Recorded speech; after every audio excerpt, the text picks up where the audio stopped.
Hey everyone, it's Sam from ERIK'S, and today we'll be going over some hot tips and best practices for long-term storage of your skis or snowboard.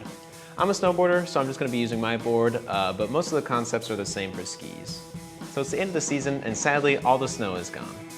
Not really, but let's use our imagination. The first thing you want to do is make sure your equipment is completely dry. If you're cool like me and have a snowboard, you'll also want to take the bindings off just to be sure they're completely dry underneath. You can leave them off or put them back on when it's dry, up to you.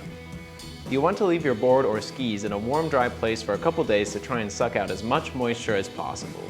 The reason it's so important for it to be dry is to help prevent warping of the core, which can affect the base of the board or skis. Now that you have a board that's drier than a stale saltine, we'll turn our attention to the edges and base. For the next couple of steps, you can stop into your local ERIK'S to have these services performed, or pick up some tools to do it yourself.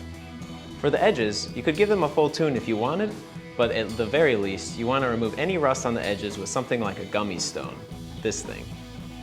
This helps prevent the rust from getting worse and causing a bigger problem for the next season. After the edges are nice and clean, we'll move on to the base. First, you want to clean the base using something like this Swick's base cleaner, or by using a method called the hot scrape. For simplicity's sake today, we'll just be using the base cleaner. Let us know if you'd like to see more waxing or winter equipment tips though. Safety tip. When using base cleaner, you'll want to wear rubber gloves, safety glasses, and work in a well-ventilated area. Just take some base cleaner, put it directly on the base, then, using a rag, rub it evenly across the whole base, and don't be afraid to use a little pressure at this point. You want to make sure to use enough cleaner to completely clean the base. Just make sure all the excess evaporates before moving on to the next step. This should take at least 15 minutes, but waiting 30 minutes is a good idea if you can swing it. Next will be waxing. I usually use universal wax because you're not trying to match temperature, it's easy to find, and it's pretty easy to scrape when the time comes. If you've ever waxed a snowboard or skis, this will be easy.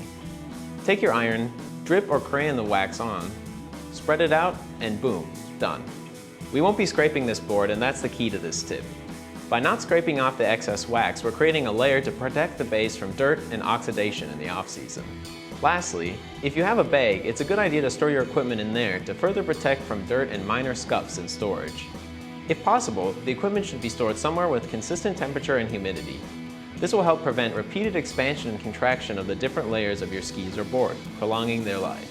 Before we go, I wanted to touch on a couple other things like boots and bindings. Similar to how you want to dry out your boards and skis, you want your boots to be dry too. The best way to do this is to take out the liners and just let them air out for a little bit before packing them up.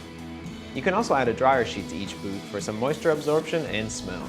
When storing ski boots, you want to make sure to loosely buckle the boot as this will ensure it keeps its shape. If stored improperly for long periods, the shell can deform. For a similar reason, you want to buckle up your snowboard bindings closed to keep the straps and high backs from getting stressed. Ski bindings are best left alone except by certified technicians. During your final pack-up is a great time to inspect all your equipment for damage, loose bolts, fraying laces, etc. That way you can make a plan and get ready for next season.